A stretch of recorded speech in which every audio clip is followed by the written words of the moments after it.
Fala galera, eu sou a Soraya Mendonça e eu estou aqui no podcast Jornada da Felicidade. É o melhor lugar para você estar.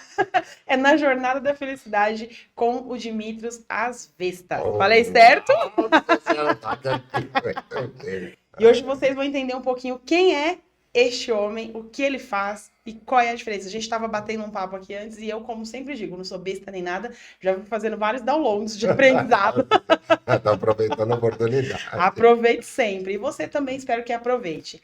Dimitrios, fala pra galera aí. Quem é Dimitrios? Quem é Dimitrios? Sabe o que eu estava pensando? Eu captei aqui em off aí que você ia fazer a pergunta, mas não tem a resposta até agora. Mas quem é o Dimitrios? Dimitrios é um cara alegre, motociclista, adoro viajar, acampar, curtir a vida, adoro pilotar fogão, pai de 6 filhos, 4 netos, 3 gatos, né?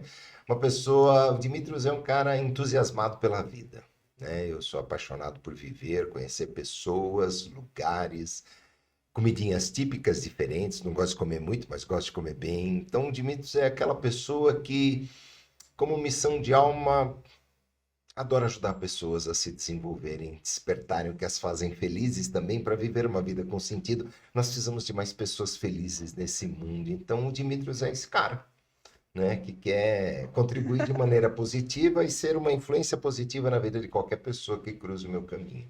Sensacional. Olha, você super na good vibes e eu super na maldade. Quando você falou, quero fazer pessoas mais felizes, eu já pensei, é que gente feliz não enche o saco.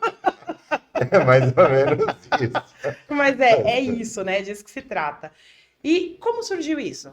Você sempre foi assim, desde criancinha? Ah, eu quero todo mundo alegre, feliz, se encontrando. Olha, desde criancinha eu não sei, porque minha infância foi um pouquinho, não sei se foi traumática, mas ela foi desafiadora, né? Então, houve um tempo na minha vida que eu comecei a olhar para as pessoas, eu comecei a montar negócio próprio, né?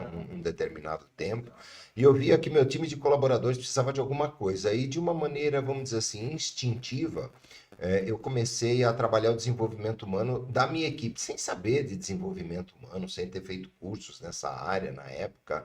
Na época eu tinha um restaurante, cheguei a ter 85 colaboradores, e eu propus para os colaboradores, eu gostava muito de ler, gostava muito dessa questão da motivação, né? Eu achava legal, eu acordava bem, as pessoas perguntavam para mim, ô patrão, mas você acorda bem todo dia? Né? Então eu acordava tipo 5, 6 horas da manhã e ia dormir 1, 2 horas da madrugada, mas eu estava no pique o dia inteiro, né? Sempre feliz, né? E as pessoas diziam assim, ah, mas não é possível estar feliz o dia inteiro, né? A vida inteira, você nunca fica triste? Eu falei, não sei, nunca parei para prestar atenção.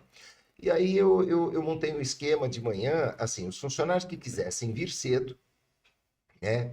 Eu falei, eu gosto de ler livro assim. Às vezes eu trocava uma ideia com alguns colaboradores, falava, nossa, que legal, o senhor podia ler para a gente, né, para incentivar. Eu falei, então vamos fazer o seguinte: quem quiser chegar cedo no trabalho, tipo 6:30 da manhã, porque o horário acho que era para entrar às 7, quem quiser chegar às 6:30, eu sirvo um café da manhã por conta da casa. A gente toma um café da manhã junto, porque na época eu morava no estabelecimento que a gente tinha, eu morava na parte de cima, o restaurante era embaixo. Eu falei, quem quiser chegar cedo, toma café comigo, a gente lê uma página ou duas de um livro, discute essa ideia e depois a gente começa o trabalho. E aí, sabe, veio um, depois veio dois, depois estava todo mundo 6 horas da manhã na empresa. E os dias que eu não podia fazer, o pessoal chegava, patrão, não vai ter o nosso bate-papo, café da manhã com o patrão, sabe, um negócio assim. E eu acabei tendo a equipe de trabalho mais bem motivada e mais bem paga da cidade, Olha né? que fantástico. A gente... É salário emocional, né? Não se trata só do dinheiro, apesar de eu gostar bastante dele.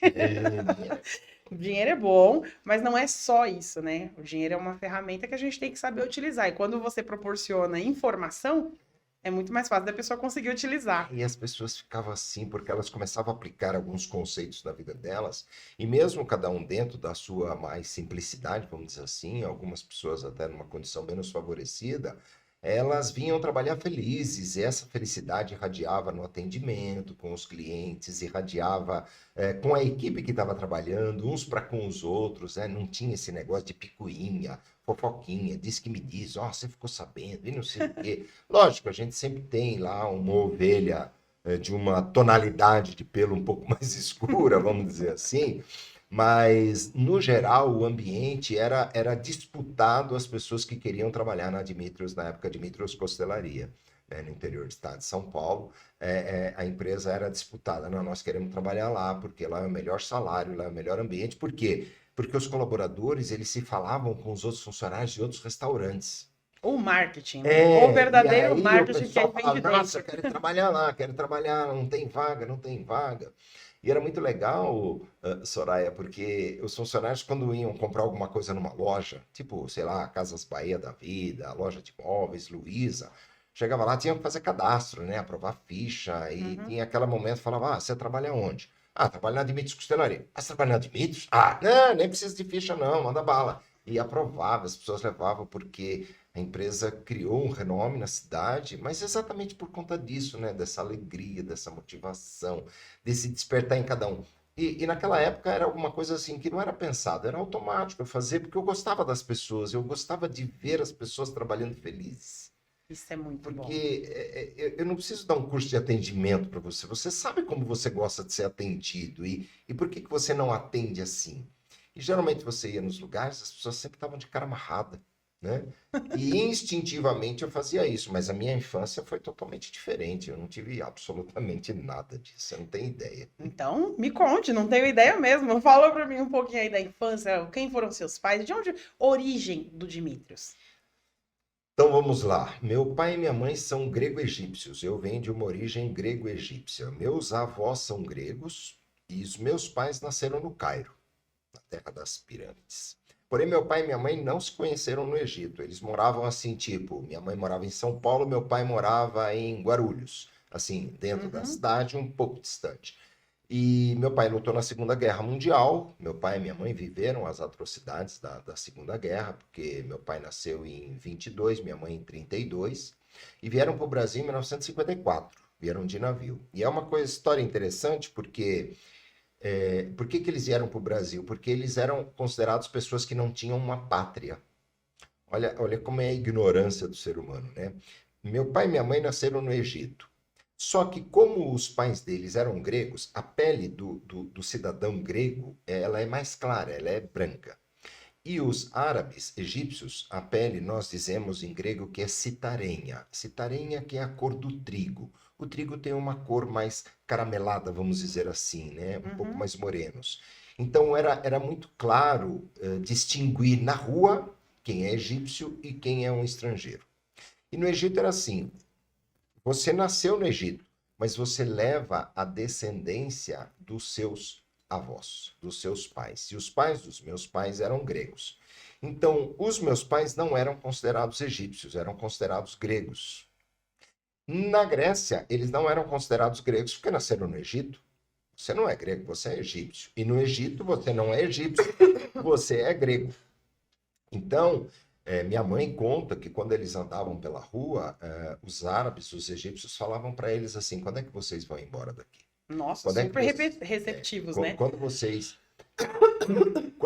vão nos deixar? Quando vocês vão nos deixar? E isso era muito doído, né? E até um ponto que eles não aguentaram e decidiram mudar para o Brasil, que era uma pátria muito receptiva na época, né? Em meados de 50.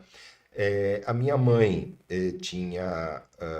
o meu avô faleceu e deixou minha mãe e a minha avó na miséria, porque meu pai... O meu avô, o pai da minha mãe, ele era artesão. Ele fazia todos os calçados do rei Faruque e de toda a sua família no reinado egípcio.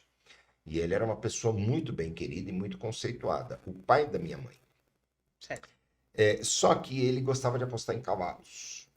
E aí ele perdeu tudo, faleceu e deixou minha mãe e a minha avó na miséria e o meu tio. E aí o meu tio, né, ele era um pouco mais velho que a minha mãe, decidiu vir para o Brasil primeiro, se ajeitar para poder trazer a mãe dele e a minha mãe, né, que seria a minha avó. Nesse meio tempo, meu pai, da parte dele, da família e tal, também ele decidiu largar tudo que tinham lá. Meu pai trabalhava no restaurante que era da família, que era uma esquina. Meu pai contava que tinha 5 portas, né? Então, restaurante médio. Largou tudo e veio com uma mão para frente e outra atrás. E aí, os estrangeiros, quando vêm para o país, se juntam na comunidade. Então, tinha a comunidade grega, né, egípcia, e eles vieram. E assim, minha mãe veio num navio, meu pai minha mãe era para vir num navio que só tinha uma vaga, porque a outra vaga meu pai tinha comprado um dia antes. Nossa. Meu pai veio num navio um dia antes da minha mãe. Minha mãe teve que pegar outro, porque minha mãe precisava de 2 passagens. São as histórias que minha mãe contava, né? E eles se conheceram na comunidade porque meu tio estava já um ano no Brasil, passou um ano a pão e banana, né, para poder trabalhar, estruturar, juntar o dinheiro para mandar a passagem para trazer a mãe e a irmã. E meu tio conheceu meu pai na comunidade. E meu pai era bem apessoado, uma boa pessoa, de família, etc e tal. Falou, não. Então, quando minha mãe chegou com a avó, meu tio falou, ó, você vai casar com esse fulano aqui. E minha Eita. mãe falou, mas eu não conheço. Mas eu conheço, ele é de boa gente, é egípcio também, é com ele que você vai casar. E naquela época as coisas eram mais ou menos assim. Aí casaram e mudaram para o Heliópolis. Eles moravam na Santa Cecília, no Largo Paissandu, na época, num apartamento e tal, e tem toda uma história, aí acabaram via BNH, na época CDHU, sei lá o que que era na época, e conseguiram ajustar uma casa. Meu pai foi trabalhar como soldador na Massari, que fazia carroceria, chassis de caminhão, e depois ele foi trabalhar na Lyon Caterpillar, antigamente lá na Avenida do Estado. Trabalhou 18 anos lá e 6 na Massari. E aí eles foram morar no Heliópolis, que acabou se tornando a maior comunidade da América Latina, né? E eu nasci no Heliópolis. Eu nasci no Heliópolis, meu irmão nasceu no Heliópolis. Somos 6 irmãos, dos quais 3 faleceram antes de eu conhecer. Eu não sei a história, como foi. Aí eu tenho o irmão mais velho, que já é falecido. Tem eu e depois a minha irmã, né? E nessa história, então, muita dificuldade. Então, meu pai e minha mãe, assim, até os 7 anos de idade, minha mãe falava 6 idiomas, né? Nossa. Inglês, francês, árabe, aprendeu português, italiano, castelhano, enfim. Porque lá era costume você saber falar vários idiomas. Então você nasceu no Egito, você aprende o egípcio. Mas como você é de descendência grega, na escola que era internato, o dia todo, você tinha que aprender o idioma dos seus pais, dos seus antepassados. Então tinha uma professora, uma freira, que era grega, que ensinava o grego. E aí, como matéria, você precisava aprender francês e inglês, porque idiomas mais globais. Como ela ia vir para o Brasil, ela teve que aprender português. E ela tinha muitas amizades lá que eram italianas, aprendeu italiano. Então, quando ela veio para o Brasil, sabia falar 6 idiomas, ela era poliglota, todos fluentes. E aí, nesse meio tempo, nós nascemos e meu pai não deixou a gente aprender a falar o português. Eu só fui aprender a falar uma palavra em português aos 7 anos de idade na escola. Nossa. Por quê? Porque meu pai tinha medo de que eu saísse na rua, os filhos saíssem na rua e fizessem amizades com um povo que ele tinha medo desse povo. Era desconhecido, porque o povo brasileiro para o povo egípcio é uma coisa meio diferente. Uhum. E por medo, né, por amor, por segurança, de proteger, não, então você não vai aprender. Então eu nunca saí de casa até os 7 anos de idade, porque eu não sabia conversar com ninguém. Vou para onde? Vou falar o quê com quem? Né? Então era uma educação bem castradora, vamos dizer assim, e eu era extremamente tímido. E aí, quando eu fui para a escola, minha mãe foi para a professora e falou: Olha, tem algumas palavras em grego que você precisa aprender. Se ele passar mal, quiser ir no banheiro, tiver com fome, etc. e tal, ele vai falar essas palavras e você precisa saber o que que é. E aí, nessa época, eu comecei a aprender a ler e escrever o grego, porque eu só sabia falar, né? E aí eu comecei a confundir a letra, a escrita e a leitura com o português na escola. A minha professora chamou a minha mãe e falou: Olha, você escolhe. Ou eu ensino português, ou você vai ensinar ele grego, porque ele está misturando as coisas. E aí minha mãe parou de me ensinar a leitura e escrita para que eu pudesse aprender o português.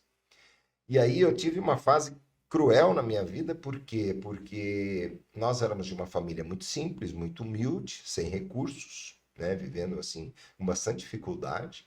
E a gente não tinha condições de comprar roupa e essas coisas, né? A gente vivia só com a básico da alimentação. Mas os meus primos, por parte de pai e mãe, que moravam no Egito, que eram mais velhos, 2, 3 anos mais velhos, a cada um ano ou dois, eles mandavam as roupas que não serviam, colocavam num caixote, mandavam por navio e chegava em casa no Natal. Então, no Natal era uma festa que a gente recebia roupa de fora.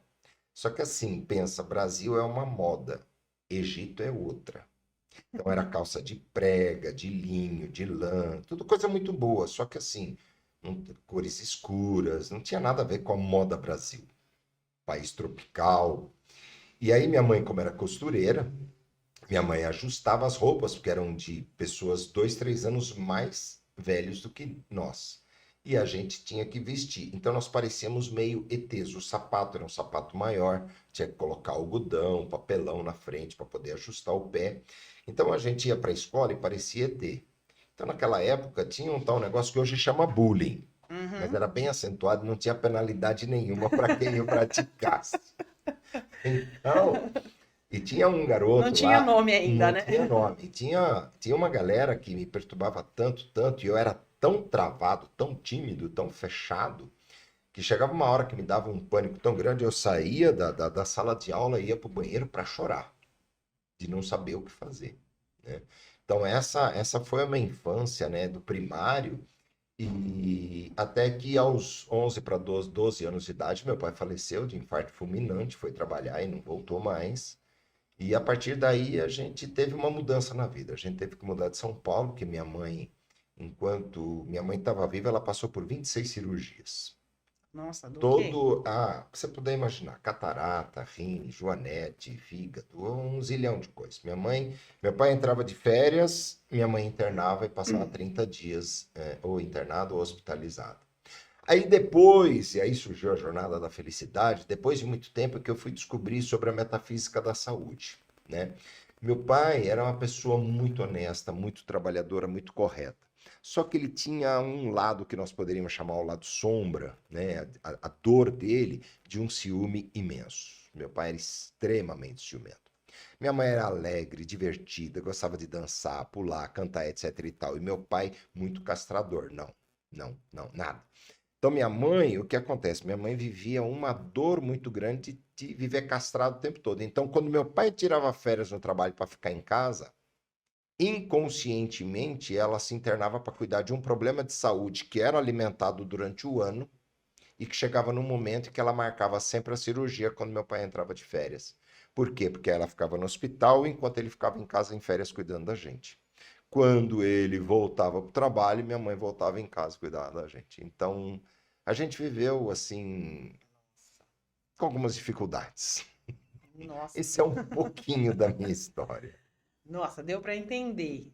Tô conseguindo juntar umas pecinhas do quebra-cabeça aqui. Na minha cabeça, vocês vão ter que acompanhar, porque eu já tava conversando antes, né? Então vocês ainda têm coisas a descobrirem. Então, seu pai deixou vocês aí, você tinha 12 anos, né? 11, 12 12 para anos. 13 é. E sua mãe? Minha Como mãe, ficou depois dele, dessa ida dele? Ela começou a viver a felicidade, a ter alegria, a minha viver o que ela mãe, não podia? minha mãe, depois que ele faleceu, minha mãe ainda se internou e numa única tacada ela fez 6 cirurgias, né? Então ela foi se arrumar, fez plástica, fez aí tudo que tinha que fazer. E nós acabamos mudando de São Paulo, né? Da comunidade, em meio da comunidade, mudamos para a Baixada Santista. Fomos morar em São Vicente. Porque minha mãe gostava de praia, minha mãe nunca foi na praia, nunca usou um biquíni, nunca fez nada do que ela gostaria enquanto meu pai estava vivo, ao longo de uma trajetória de um tempo de casamento de 21 para 22 anos, né? Meu pai faleceu, minha mãe era muito jovem ainda, minha mãe tinha aí, casou, ela tinha 21 anos de idade, ficou casada há 21, então minha mãe faleceu, ela tinha uns 42 anos de idade, ela ficou viúva. E aí ela fez ainda uma cirurgia, mudamos, né, para Santos, e aí ela começou a viver um pouco mais a vida, né, no sentido de poder sair, de poder ir para praia, de poder não ter amizades, né, mas ela poder começar a se relacionar com as pessoas, coisa que ela nunca conseguiu fazer. Então ter um pouco mais de leveza na vida. Ela gostava muito de nadar, gostava de dançar. Era uma pessoa muito alegre, mas ela era uma baixinha, tinha 1,55 m, mas ela era sangue no zóio. A grega era nervosa, virginiana. E ela nasceu no dia 7 de setembro, né? 7 para 8. Então ela ficava muito feliz que diz que o Brasil todo comemorava o aniversário dela, que é 7 de De setembro, o fato, dia da né? E independência, ainda na né? Baixada, se não me engano, dia 8, né? Feriado em Santos também, então. Então, estava tudo certo, porque ela nasceu 7, quase meia-noite para o dia 8. Então, estava tudo certo. Comemorava dia 7 e dia 8. Então, minha mãe começou a ter um pouco mais de vida, né? E aí, nesse momento, fui eu para lá e minha irmã, né? Aí mudamos de uma casa que a gente morava em São Paulo, fomos para um apartamento pequeno de 50 metros quadrados. E lá a gente se acomodou e começou a viver a vida. E as dificuldades não deixaram de existir. Aí eu fiz uma inscrição na prefeitura, eu lembro, e eu fui trabalhar na Feira Hippie. É. Mas antes de trabalhar na Feira Hippie, eu precisei começar a arrumar um emprego. Naquela época, o jovem, adolescente, ele podia trabalhar. Hoje no Brasil não pode, só depois dos 16 anos de idade. Na época você trabalhava, mesmo menor de idade, você tinha o salário de aprendiz, salário de menor na época. E aí o meu primeiro emprego foi ser cobrador em ônibus. E aí eu acordava às 2h30 da manhã para me arrumar, tomar um cafezinho rápido da manhã. Nós não tínhamos hábito de tomar café, porque o grego, na época, né, o grego árabe, não era muito café, era chá. A gente tomava chá preto com leite, que é um costume árabe, e comia lá um pão, alguma coisa, e sempre toda a alimentação, tudo minha mãe que preparava em casa, pão, doce, tudo era feito em casa. E aí eu saía para pegar um ônibus, que era o especial, que saía recolhendo todos os funcionários pela cidade para levar para a garagem, né? E aí eu começava a fazer linha, né, pela cidade com ônibus, como cobrador às 3h30, 4h da manhã, e ia até às 2h da tarde, 1h da tarde, que era o período. E ganhava metade do salário de quem era maior de idade. E trabalhava a mesma coisa, né? E aí eu ia para a garagem prestar contas da féria, né, do recebimento que você fazia como caixa do ônibus, e saía de lá com o uniforme da companhia, que era uma camisa listradinha, uma calça caqui, lembro até hoje, e de lá ia direto para a escola, porque aí nessa época eu estava terminando o ginásio para entrar no colegial, e eu ia para lá porque tinha o vespertino, que era das 3h às 7h. Saía às 7h correndo para casa, estudava, tomava um banho, estudava até umas 9h, 9h e pouquinho, ia dormir porque eu tinha que acordar às 2h30. E aí eu trabalhei nisso mais ou menos uns 6 meses, mas eu não aguentei, porque era muito puxado. Você trabalhava sábado, domingo, uma folga por semana, e era muito puxado. E aí, assim, a vida foi tocando. Foi tocando. Então, nesse momento, você se viu como o homem da casa? Você pegou essa responsabilidade para você ou não? Eu não sei se eu peguei a responsabilidade do homem da casa, mas eu me vi, Soraya,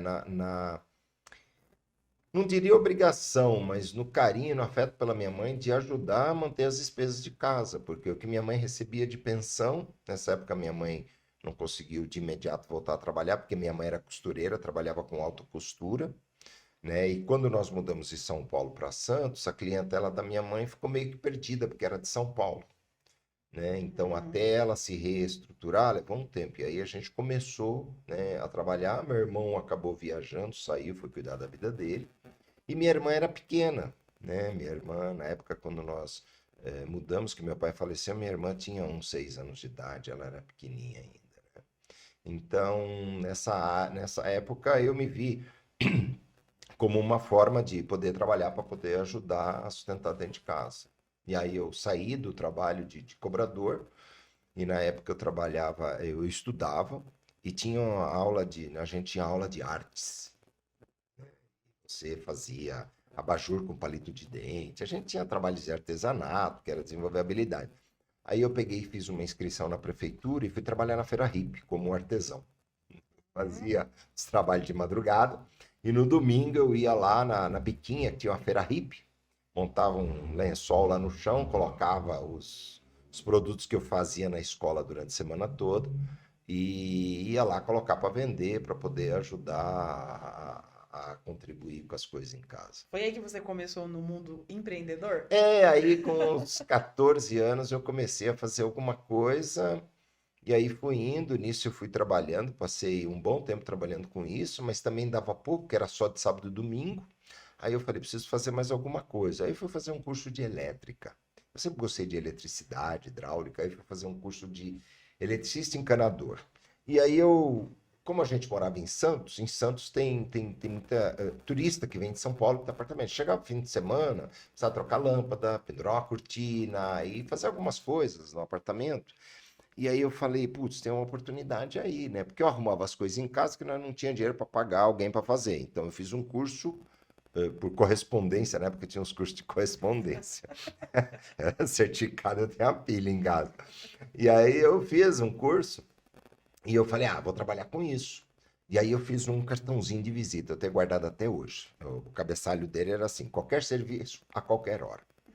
Elétrica, hidráulica, pintura, reformas em geral, conserto de máquina de lavar, ventilador. Então você tinha lá um ventilador que precisava arrumar. Aí você fala, Edmilson, você tem um ventilador para arrumar? Eu arrumo. Aí você arruma, arrumo. Aqui que eu arrumo. Aí eu pegava o ventilador, levava na autorizada da marca, é um ventilador Arno. Então eu levava lá na Arno e falou, ó, qual o orçamento disso? Para arrumar isso aqui, peça original, garantia de tantos dias, tantos meses, vai ficar, sei lá, em R$ 100. Aí eu chegava para você e falo, olha, eu te dou garantia, peça original, vai ficar em 130. Tudo bem? E eu te entrego em casa. Tudo bem, então você me paga metade agora, metade quando eu te entregar. E aí eu negociava na loja para pagar 30, 60 e 90. Então aí eu pegava o que eu recebia, fazia o caixa, colocava numa poupança. Chegou uma época que tinha porque na época as poupanças era por vencimento. Contava 30 dias a partir do dia que você fazia o depósito.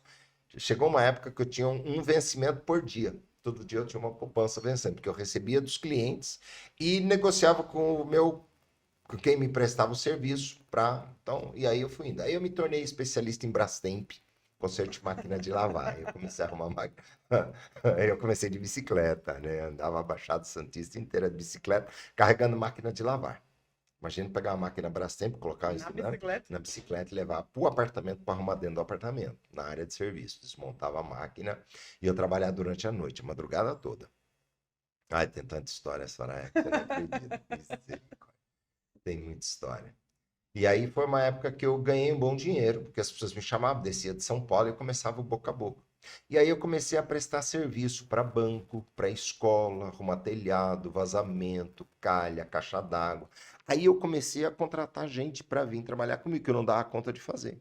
Então, eu comecei a terceirizar e nisso começou a aparecer serviço de cuidar de reforma. Pô, Dimitri, eu preciso fazer uma ampliação do quarto, arrumar isso, fazer um outro banheiro e tal. Aí eu chamava um pedreiro, que era especialista, não eu. Eu fazia elétrica e a hidráulica. Abrir paredes, instalar conduíte, puxar fiação. Fiz uma época a edificação de um prédio de 10 andares, em construção, toda a parte elétrica. Me contrataram como eletricista. E aí eu comecei a trabalhar com mansões, porque o pessoal que tinha mansão conseguia pagar um pouco melhor. E aí a gente foi trabalhando, foi trabalhando. E aí eu cheguei em um tempo que eu cresci tanto que eu tinha uns 10, 12 pedreiros trabalhando comigo. Nossa! Aí eu comecei a ter problema. Por quê? Porque alguns trabalhadores da mão de obra da construção civil, eles gostavam de calibrar uma de manhã, sabe? E na hora de assentar o azulejo ficava torto. E a responsabilidade era minha.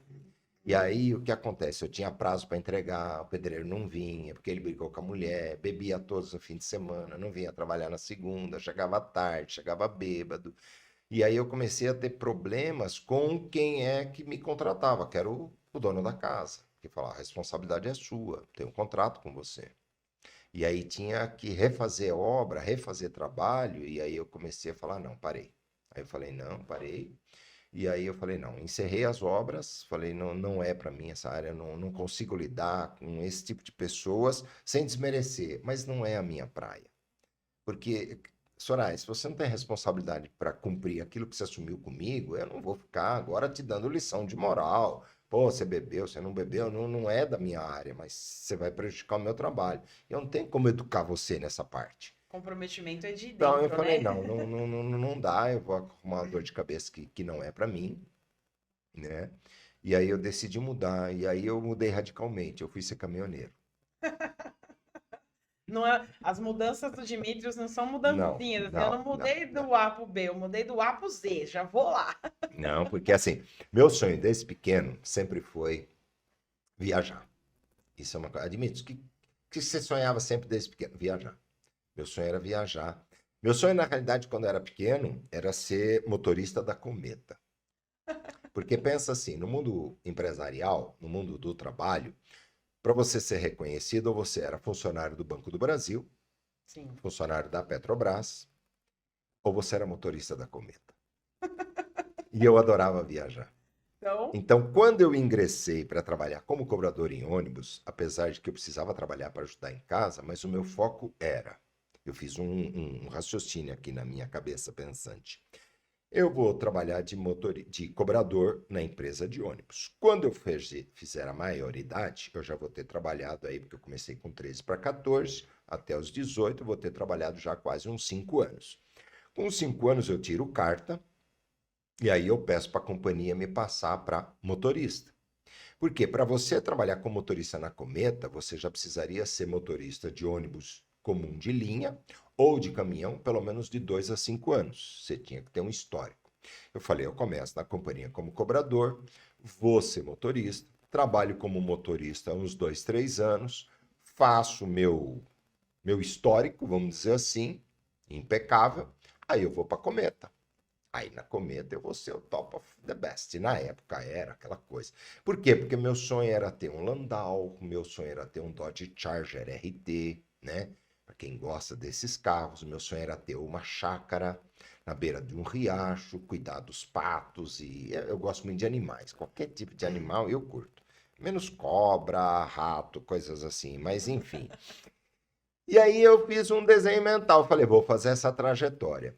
Quando eu comecei a trabalhar em cobrador de ônibus e eu olhei o que os motoristas tinham e o que o motorista da Cometa tinha, eu falei, mas não vai dar.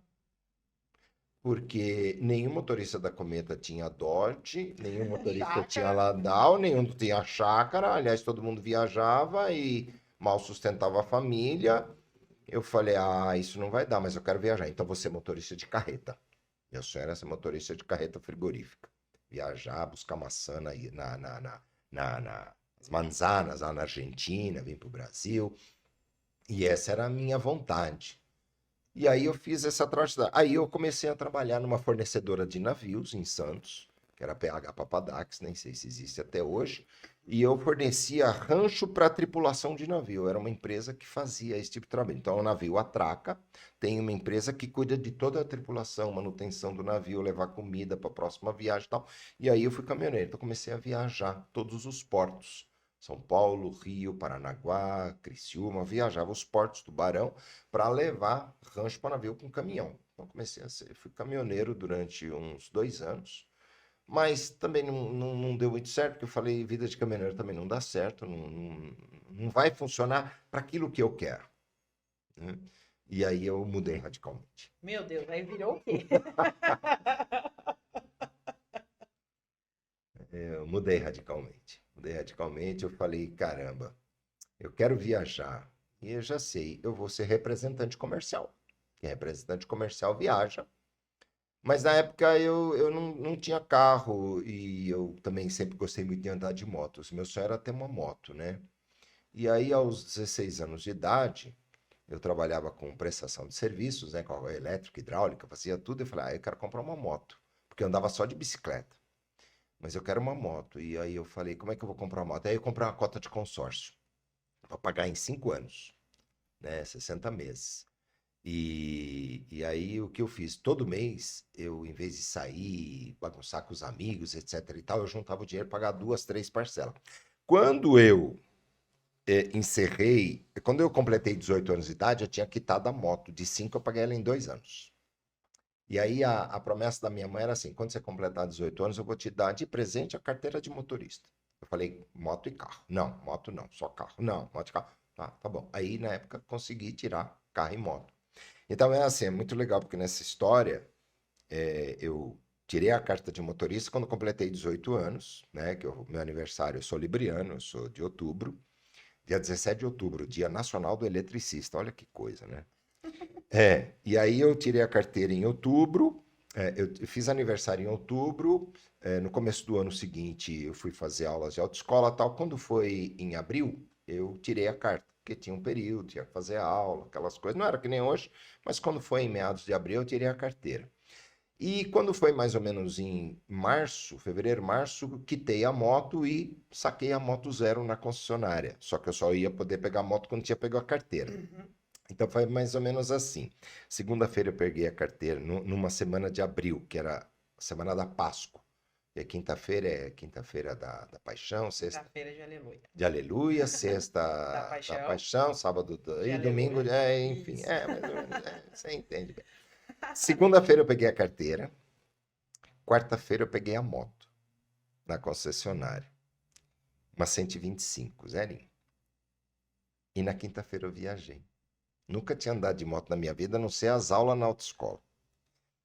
Mas quando eu estava terminando o ensino médio, no último ano, tinha uma morena, cabelo assim, como o seu, assim, carochadinho assim. E ela chamava Madalena. A gente chamava ela de Madá. E eu era apaixonado pela Madá. Só que o Dimitrios nunca foi de conversar com ninguém. Eu curtia ela de longe, mas nunca tive coragem de falar nada para Madá. E a Madá mudou de Santos. Mudou com a família, foi lá para Pedregulho, para lá de Franca. Nossa. Madá mudou. E eu era apaixonado pela Madá. E eu falei, nossa, Madá mudou. E de vez em quando eu ligava para ela e eu falei para Madá, Madá, eu vou aí te visitar. Ah, duvido, vem aí e tal, não sei o quê. Eu vou de moto. Que vem nada, não sei o quê. Soraya. Eu peguei a carta na segunda. Na quarta-feira tirei a moto na concessionária. Quinta-feira falei para a mãe, mãe, eu vou viajar. Onde você vai? Você vai de quê? Vou de moto. Mas para onde? Eu vou para Pedregulho. Onde fica isso? Ah, não sei, mãe. Eu vi no mapa, é depois de Franca. Mas quanto dá? Ah, dá 600 quilômetros. Ai, meu Deus, facinho. 600 quilômetros? É, dá umas 6 horas de viagem, porque a moto marca lá no velocímetro que vai até 140. Eu vou uma média de 100, ó a minha cabeça, né? Eu vou a uns 100, vai dar 6 horas, eu tô lá. Eu saio umas 4 horas da tarde. Quando é 10 horas da noite, eu tô lá. Olha a minha cabeça, nunca viajei, nunca peguei estrada, não tinha noção de nada. Peguei o guia 4 rodas, que não tinha, não existia GPS, não existia nada. Peguei o guia 4 rodas, olhei a estrada que tinha que pegar, subi a serra, subi na moto, fiz uma mochilinha, pus o capacete, uma jaqueta, não tinha roupa de chuva, não tinha nada, capa. Comprei uma capa da Alba, tipo dos motoboy que hoje tem, numa loja de moto. Falei, ah, se chover, põe a capa. E peguei a estrada, fui embora. Pronto para ver a Madá. Tudo pra ver a matar, não sabe aquela coisa? Né? Ah, meu Deus do céu. E aí, peguei a estrada. Só que assim, né? Quem tem 125 sabe, né? Moto novinha, maciando, não andava, média era de 60, 80 por hora. Subindo serra, atravessar São Paulo, não conhecia nada, só no guia, para no posto, olha, tô no Rio, placa. Peguei a estrada, a tal da Bandeirantes. Falei, vou até Ribeirão, depois de Ribeirão tem que entrar a estrada para ir para Franca. Passou Franca, mais uns 100 quilômetros, 60 quilômetros, eu tô lá em Rifaina, Pedregulho, que é depois de Pedregulho é Rifaina, que é divisa de estado com Minas. Aí eu falei, ah, beleza. Nossa, 7h30 da noite eu tô na Bandeirantes. No começo da Bandeirantes, a moto morre. Morreu. E agora? Pega. Parei naqueles telefoninhos para chamar socorro, né? Era 8 horas da noite, um frio, perto do quilômetro 20, um frio.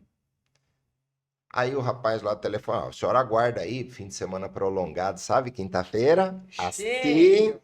E eu lá de moto, sentado em cima da moto, do lado do telefoninho, perto de Perus, hoje é a região de Perus, esperando vir o socorro. O socorro chegou 11 horas da noite. Nossa. 10 horas era para na minha cabeça estar lá na Tá Madá. lá. Eu não tinha celular, não tinha como avisar ninguém, nem minha mãe, nem ninguém. Tô lá no meio da estrada, num breu, só Jesus na causa. Bom, tá lá. Veio o guincho, pôs a moto em cima do guincho, fui com o guincheiro. Ele me levou até o posto do quilômetro 30, descarregou. Eu falei, não, o senhor vai me deixar aqui? Ah, é. A regra da estrada é a gente pega, deixa no primeiro posto. Daqui para frente é por sua conta e risco. Não tinha seguro, não tinha nada. Naquela época não fazia nada disso. Falei, bom, meia-noite eu lá no posto, fechado. Tinha ninguém, me largou em frente à borracharia. Dormi em cima da moto. Estiquei assim, pus a cabeça no velocímetro. 6 horas da manhã. Abri a borracharia, abri o posto. Eu acordei de cima da moto, todo torto. Falei, o que eu vou fazer agora? Abri o carburador, né, que mexia com as coisas, limpei, passei um ar. Ligo a moto umas 9 horas, a moto pega. Como se não tivesse acontecido nada. Só por Deus, né? Só por Deus. Fui lá, comi um pão com manteiga, lavei a mão cheirando gasolina, já era umas 11 horas da manhã. Voltei para a borracharia, peguei a moto, olhei o borracheiro, falei, você vai para onde? Falei, eu tava indo para Pedregulho, veio a matar, aí contei a história para ele, mas sei lá, eu tô a 60 quilômetros de casa e a 520 do destino. Eu não sei se eu volto ou se eu continuo. Ele falou, cara, e aí isso foi um marco na nossa vida. Ele virou para mim e falou assim, cara, você tá indo para ver a Madá? Tô. E você vai voltar por quê? Ah, não sei, tô mais perto de casa do que do meu destino. Cara, a gente não anda para trás. Toca o pau, vai embora. O que tinha que acontecer, aconteceu. Você não tá aqui, você não resolveu o problema? Resolvi. Então para que você vai voltar para trás? Cara, não existe isso. A vida segue para frente. Toca o pau. Você vai se arrepender o resto da vida de não ter ido. E voltou, o que vai resolver?